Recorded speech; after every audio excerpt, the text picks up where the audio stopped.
नमस्कार। चलो जय हिंद, वंदे मातरम। आप सभी का स्वागत है जय जीवा एकेडमी पर फ्रेंड्स, जो कि शिक्षक परिवार से जुड़ा है। और फ्रेंड्स, आज की इस वीडियो में हम ले रहे हैं हमारे जो है सीटीपी के जो है 15 टॉप क्वेश्चंस, ठीक है ना फ्रेंड्स। तो फ्रेंड्स, जैसा कि आप जानते हो कि अगर आप जय जीवा एकेडमी चैनल पर नए हो तो चैनल को सब्सक्राइब कर लीजिएगा और फ्रेंड्स अपने फ्रेंड्स में जो है शेयर कर दीजिएगा और उनसे कहिएगा कि जय जीवा एकेडमी एक चैनल है जो कि शिक्षक परिवार से जुड़ा हुआ है। फ्रेंड्स, आपसे एक रिक्वेस्ट है कि आपको जो है इसमें से जो है आपको जो है 15 टॉप क्वेश्चन हम ले रहे हैं। 15 टॉप क्वेश्चन में आपको एग्ज़ाम में देखने को मिलेगा ही मिलेगा। ये हम गारंटी लेते हैं कि इसमें से जो है 101% जो है आपको एग्ज़ाम में जो है क्वेश्चन देखने को मिलेंगे। तो फ्रेंड्स, अभी जो है 3 चीज़ें ओपन करके रखनी है। 3 चीज़ें कौन कौन सी है वो आप लोगों को अच्छे से पता है।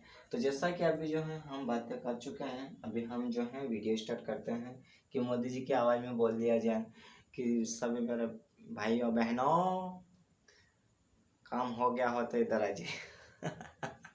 ठीक है, चलो वो मोदी जी की बात ही कुछ और है, अपनी इधर से कर लेते हैं। ठीक है, अब जैसे हमारे पास जो है फर्स्ट क्वेश्चन दिया हुआ है, ठीक है ना। फर्स्ट क्वेश्चन क्या दिया हुआ है, यानी नंबर 1 जो है क्वेश्चन का, वो क्या दिया हुआ है कि अंतर्दृष्टि द्वारा सीखने के सिद्धांत में कोहलर ने प्रयोग किया। अब भाई, अंतर्दृष्टि द्वारा मतलब मन की दृष्टि से जो सीखने का जो सिद्धांत है, उसमें कोहलर ने जो था, मतलब कोहलर जो थे वो किसके ऊपर प्रयोग करे। तो जैसे हम बात करते हैं, तो जैसे हमारे पास में जो है अगर कोहलर की बात की जाए तो कोहलर जो है हमारे पास जो ऑब्जेक्टिव दिए हुए हैं, इसने पूछा कि कोहलर ने प्रयोग किया, तो कोहलर भाई साहब जो है किसके ऊपर जो है प्रयोग करे थे। ठीक है, अब जैसा हम बात करते हैं, थ्योरी में हमने सारी चीज़ें पढ़ाई है, आपको याद होगी। ठीक है, अब जैसे हम बात करते हैं कि कुत्ते पे, तो कुत्ते के ऊपर नहीं किया था भाई। बिल्ली पे भी नहीं किया था। चूहे पर नहीं किया था। कोहलर भाई साहब ने प्रयोग किया था वन मानुस के ऊपर। किसके ऊपर? वन मानुस के ऊपर। इन्होंने क्या करा, वन मानुस के ऊपर जैसे इन्होंने प्रयोग किए, तो प्रयोग कैसे किए?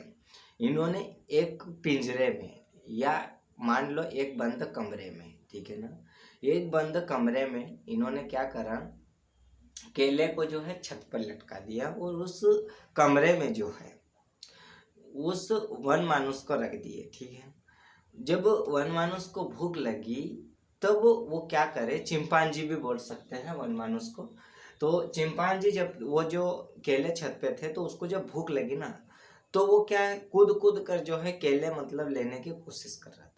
जब कोहलर ने देखा कि इससे ये जो है काम नहीं हो रहा है, तो कोहलर ने क्या किया, कुछ बॉक्स कमरे के अंदर फेंक दिए। तो जब चिंपांजी ने देखा बॉक्स पड़े हुए थे, तो चिंपांजी ने क्या किया, बॉक्स, जैसे ये बॉक्स रखे हुए हैं, तो इन बॉक्स को ये चिंपांजी जो क्या करे, तो एक बॉक्स के ऊपर दूसरा बॉक्स रख के उसके ऊपर चढ़ के ना, मतलब उन्होंने क्या, ये चिंपांजी ने क्या किया, केले को छत से निकाल लिया। ठीक है, अब जैसे बात करते हैं क्वेश्चन नंबर दूसरा। क्वेश्चन नंबर दूसरा हमको ये दिया हुआ है कि किसने बहुविमात्मक प्रज्ञा का प्रत्यय दिया है। अब किसने दिया ये देखना है भाई।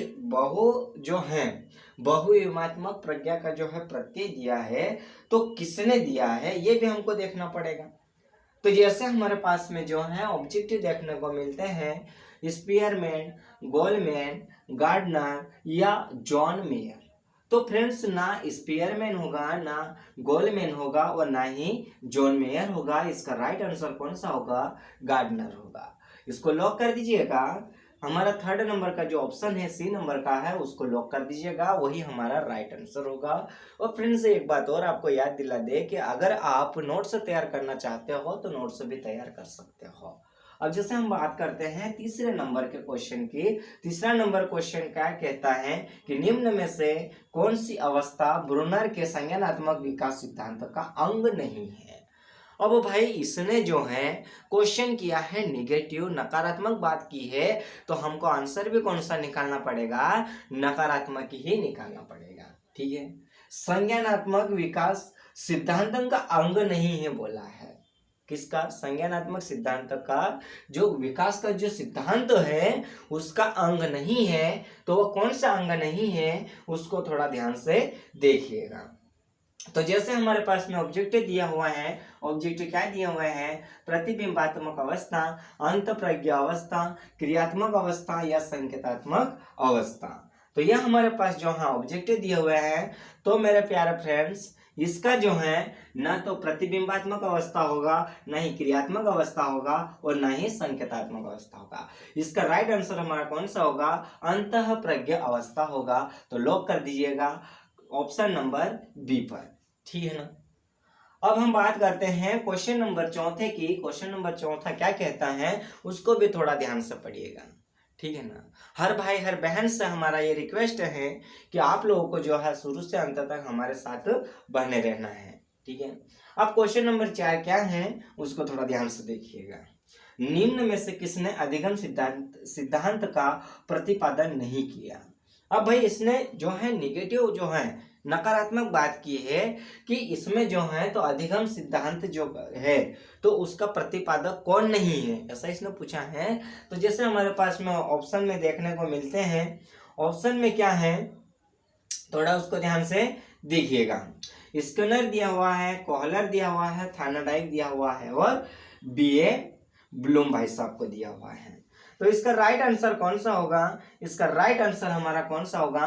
तो हमारा ना तो थार्नडाइक भाई साहब होंगे और ना कोहलर होंगे और ना स्किनर होंगे। तो इसका राइट आंसर कौन सा हो जाएगा? बीए ब्लूम हो जाएगा। लॉक कर दिएगा ऑप्शन नंबर डी को, ठीक है। अब बात करते हैं क्वेश्चन नंबर 5 की। क्वेश्चन नंबर 5 हमको क्या दिया हुआ है? सीखने का सर्वाधिक उपयुक्त अर्थ है। अब बात करते हैं कि जो सीखने का जो उपयुक्त जो अर्थ होता है वो कौन से कौशल के अंतर्गत आता है उसको थोड़ा ध्यान से देखिएगा, ठीक है ना। और जैसे हमको यहाँ पर जो है क्वेश्चन हमको जैसे हमने क्वेश्चन पढ़ लिए कि सीखने का सर्वाधिक उपयुक्त अर्थ नहीं है, यह अर्थ है। अब इसमें जो है हमको ऑप्शन देखने को मिलते हैं, तो आप ऑप्शन जो है उसको थोड़ा ध्यान से पढ़िएगा। तो जैसे हमारे पास में दिया हुआ है कि कौशल अर्जन, ज्ञानार्जन, व्यवहार में परिमार्जन और व्यक्ति समायोजन। तो फ्रेंड्स इसमें जो है राइट आंसर कौन सा चले जाएगा? आप लोगों को जो है अगर आपको आता है तो आप कमेंट करके बता सकते हो। तो इसका ना तो कौशल अर्जन आएगा, ना ज्ञानार्जन होगा और ना व्यक्ति समायोजन होगा। इसका राइट आंसर कौन सा चले जाएगा? व्यवहार में परिमार्जन। क्या हो जाएगा फ्रेंड्स? व्यवहार में परिमार्जन हो जाएगा। लॉक कर दीजिएगा ऑप्शन नंबर सी को। अब जिसके पास में क्वेश्चन नंबर आगे का जो दिया हुआ है 6 नंबर का, तो वो क्या है उसको भी थोड़ा ध्यान से पढ़िएगा। फ्रेंड्स एक बात आपको कह देते हैं कि कभी भी जो है क्वेश्चन को ध्यान से पढ़िएगा क्वेश्चन को ध्यान से पढ़िएगा और क्वेश्चन के अंदर ही इसका आंसर छुपा होता है, ठीक है। अब देखिएगा, अब हम बात करते हैं प्रश्न नंबर 6 की, जो कि हमको दिया हुआ है व्यक्तित्व के संगठन का स्वरूप है। किसके? व्यक्तित्व के संगठन का स्वरूप है। तो इसका स्वरूप कौन सा है उसको थोड़ा ध्यान से देखिएगा, ठीक है। अब जैसे हमको ऑप्शन देखने को मिलते हैं सामाजिक आर्थिक, मनोवैज्ञानिक शारीरिक आर्थिक, सामाजिक राजनीतिक या मनोवैज्ञानिक आध्यात्मिक आर्थिक। तो फ्रेंड्स इसका आंसर जो है ना तो सामाजिक होगा और ना ही सामाजिक राजनीतिक होगा और ना ही मनोवैज्ञानिक आध्यात्मिक होगा। तो इसका राइट आंसर कौन सा चला जाएगा? इसका राइट आंसर जो है मनोवैज्ञानिक शारीरिक हो जाएगा। तो लॉक कर दीजिएगा ऑप्शन नंबर बी को। अब जैसे हमको दिया हुआ है क्वेश्चन नंबर आगे जो है 7, उसको थोड़ा ध्यान से पढ़िएगा, आंसर भी वही आपका निकल आएगा। तो जैसे क्वेश्चन नंबर 7 हमको क्या दिया हुआ है कि निम्न में से किस सिद्धांत को पुनर्बलन का सिद्धांत कहते हैं।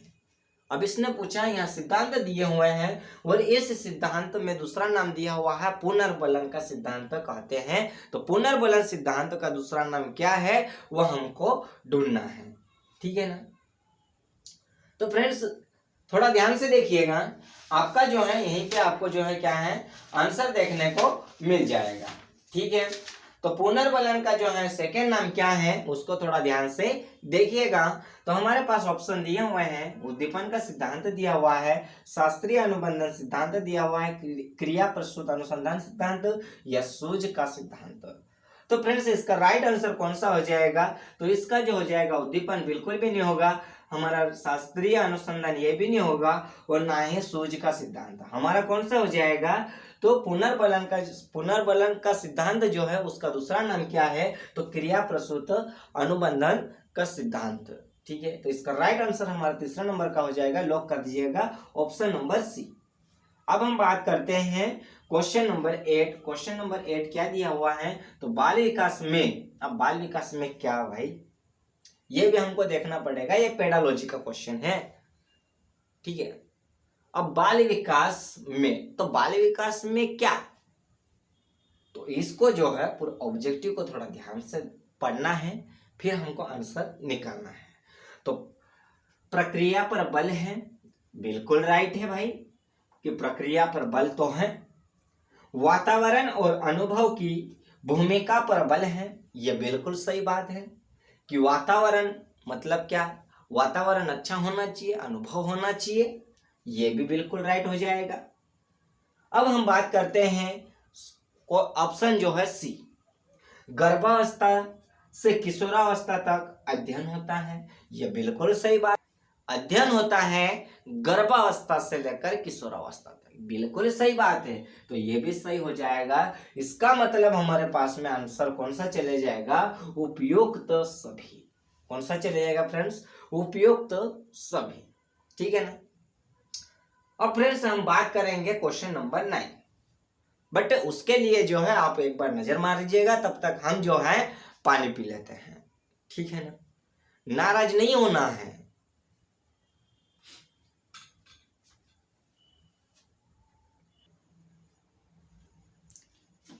चलिए सभी पानी वानी पी लिए, तो आप 9वां क्वेश्चन देखते हैं। ठीक है ना फ्रेंड्स।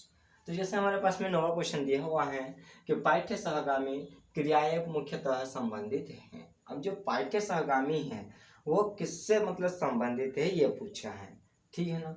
अब ये जो है इसका संबंध किससे है वो हम देखते हैं। ऑब्जेक्टिव हमको देखने को मिलते हैं। ऑब्जेक्टिव क्या है फ्रेंड्स? तो जैसे छात्रों के सर्वांगीण विकास से हो सकता है, शैक्षिक संस्थानों के विकास से, छात्रों के मानसिक विकास से, या छात्रों के वृत्तिक विकास से। तो फ्रेंड्स इसका राइट आंसर हमारा चले जाएगा, राइट आंसर हमारा होगा छात्रों के सर्वांगीण विकास से, ना कि हमारा जो है शैक्षिक संस्थानों के विकास से, और ना ही छात्रों के वृत्तीय विकास से, और ना ही छात्रों के मानसिक विकास से। तो लॉक कर दीजिएगा ऑप्शन नंबर ए को। अब हम बात करते हैं क्वेश्चन नंबर 10 की, जो हमारे पास दिया हुआ है कि द कंडीशन ऑफ लर्निंग पुस्तक के लेखक कौन है। अब भाई इसने बोला है कि द कंडीशन ऑफ लर्निंग पुस्तक का जो लेखक है उनका नाम पूछा है, तो इसका नाम क्या है? तो जैसे हमारे पास में ऑब्जेक्टिव दिए हुए हैं, तो B.F. Skinner, E.L. थॉर्नडाइक, पेवलाव और R.M. गेन है। तो इसका राइट आंसर हमारा कौन सा चले जाएगा? तो R.M. गेन है भाई साहब चले जाएगा, ना कि B.F. स्किनर आएगा, और ना ही E.L. थॉर्नडाइक आएगा, और ना ही पेवलाव आएगा। तो लॉक कर दीजिएगा ऑप्शन नंबर डी को। अब हम बात करते हैं क्वेश्चन नंबर 11 की, जो कि हमारे को दिया हुआ है कि पियाजे के अनुसार संज्ञानात्मक विकास की तृतीय अवस्था निम्न में से कौन सी है। क्या बोला है कि पियाजे भाई साहब के अनुसार, पियाजे ने संज्ञानात्मक जो विकास का जो सिद्धांत है वो तो पियाजे भाई साहब ने दिया है, लेकिन संज्ञानात्मक विकास की तृतीय अवस्था निम्न में से कौन सी है? कौन सी? तीसरी अवस्था। तो तीसरी अवस्था कौन सी है? जैसे हमारे पास ऑब्जेक्टिव देखने को मिलते हैं, तो पहला हमारे पास दिया हुआ है औपचारिक संक्रियात्मक अवस्था, पूर्व संक्रियात्मक अवस्था, मूर्त संक्रियात्मक अवस्था, और संवेगात्मक गामक अवस्था। तो फ्रेंड्स इसका राइट आंसर कौन सा चले जाएगा? तो पूर्व संक्रियात्मक अवस्था, ना कि हमारा औपचारिक आएगा, ना मूर्त आएगा, और ना ही संवेगात्मक आएगा। तो लॉक कर दिएगा ऑप्शन नंबर बी को। अब हमारे पास में दिया हुआ है क्वेश्चन नंबर 12, एक छात्र पढ़ रहा है, उसका नाम लेकर किसी ने बुलाया। क्या कह रहा है कि एक छात्र पढ़ रहा है, लेकिन किसी ने उसका नाम लेकर क्या करा? बुलाया। तो निम्न में से किस संवेदना द्वारा वह अपनी अनुक्रिया प्रकट कर रहा है? तो भाई जो बुला रहा है और जो व्यक्ति मतलब जो एक छात्र है वो पढ़ रहा है कि उसको जो है किसी ने बुलाया, तो वो छात्र जो है वो किस तरह से जवाब देगा, उसका जवाब किस स्वर में आएगा, ठीक है ना। तो जैसे हमारे पास जो है ऑब्जेक्टिव देखने को मिला है, वो देखकर संवेदना करेगा, स्पर्श करेगा क्या वहां जाकर, या ध्वनि मतलब वो आवाज देगा क्या, या प्रत्यक्षा वहां पे करेगा। तो उसका जो राइट आंसर हमारा चले जाएगा कि हाँ, जैसे किसी ने बुलाया, जैसे आपको मान लो आपको किसी ने बुलाया तो आप क्या करोगे, आवाज निकालोगे कि हाँ आता हूं, हाँ जाता हूं। तो इसका मतलब ये हुआ कि ध्वनि संवेदना इसका राइट आंसर हो जाएगा। ना तो दृष्टि होगा, ना स्पर्श होगा, और ना ही प्रत्यक्ष होगा। लॉक कर दीजिएगा ऑप्शन नंबर सी को। अब बात करते हैं हम, विकासात्मक मनोविज्ञान में जीवन का अध्ययन किया जाता है किसमें, विकासात्मक किसमें, विकासात्मक मनोविज्ञान में क्या है, जीवन का क्या किया जाता है, अध्ययन किया जाता है। तो जैसे हमारे पास ऑब्जेक्टिव देखने को मिलते हैं, तो ऑब्जेक्टिव क्या दिए हुए हैं, तो जैसे गर्भावस्था में, जन्म से, जीवन पर्यंत या किशोरावस्था में। तो भाई इसमें गर्भावस्था में कहां से ये विकास कहां से देखने को मिलेगा, बच्चा जो है गर्भावस्था में रहेगा तो उसका जो है विकास कहां से देखने को मिलेगा, तो ये हो नहीं सकता है। फिर हम बात करते हैं जन्म से, हो सकता है, जीवन पर्यंत, ये तो हो सकता है कि विकास जो होता है वो जीवन पर्यंत चलता है। लेकिन इसने बोला है कि मनोविज्ञान के मतलब मनोविज्ञान में जीवन का अध्ययन किया जाता है, किसमें, मनोविज्ञान में जीवन का अध्ययन किया जाता है। तो जीवन पर्यंत नहीं होगा और ना ही किशोरावस्था में होगा। इसका राइट आंसर हमारा होगा जन्म से, मतलब बच्चा जब जन्म लेगा तब से इसका जो है अध्ययन क्या हो जाएगा, चालू हो जाएगा। तो इसको लॉक कर दीजिएगा ऑप्शन नंबर बी को। अब हमारे पास में क्वेश्चन यह 14 दिया हुआ है कि गेने ने अपनी पुस्तक द कंडीशन ऑफ लर्निंग में सीखने के कितने प्रकार बताए हैं। कौन भाई, गेने भाई साहब हैं, उन्होंने एक पुस्तक लिखी और पुस्तक का नाम क्या है कि द कंडीशन ऑफ लर्निंग, और उस पुस्तक में उन्होंने सीखने के कितने प्रकार बताए हैं। तो उन्होंने जो सीखने के प्रकार बताए हैं वो 8 प्रकार बताए हैं, ना कि 5 बताए हैं, ना 7 बताए हैं, ना 10 बताए हैं, वो कितने बताए हैं, 8 प्रकार। लॉक कर दीजिएगा ऑप्शन नंबर बी को। अब हम बात करते हैं क्वेश्चन नंबर लास्ट 15, जिसका आंसर आपको देना पड़ेगा, ठीक है। तो हम जो है पढ़ के आपको सुना देते हैं कि स्मृति स्तर के शिक्षण प्रतिमान के प्रतिपादक है। कौन है इसके प्रतिपादक, जैसे हम आपको जो है ऑब्जेक्टिव पढ़ के सुना देते हैं कि John F Harbert, option number B, H C Morrison, option number C, Ned A Flanders या ऑप्शन नंबर 4 क्या दिया हुआ है, इनमें से कोई नहीं। तो इसका आंसर जो है आपको लगाना पड़ेगा, कमेंट करके आपको बताना पड़ेगा। तो फ्रेंड्स क्लास कैसी लगी, आपको अच्छी लगी, ठीक है ना। तो फ्रेंड्स हम आशा करते हैं कि आप और आपका परिवार जो है अच्छे होंगे, कुशल मंगल। और फ्रेंड्स आज की इस वीडियो में जो है हम आज यही डीएन करते हैं और अब हम मिलते हैं नेक्स्ट वीडियो में। तब तक के लिए आपको जो है शुभ रात्रि, ठीक है ना। तो फ्रेंड्स आज की इस क्लास को हम यही डीएन करते हैं। जय हिंद।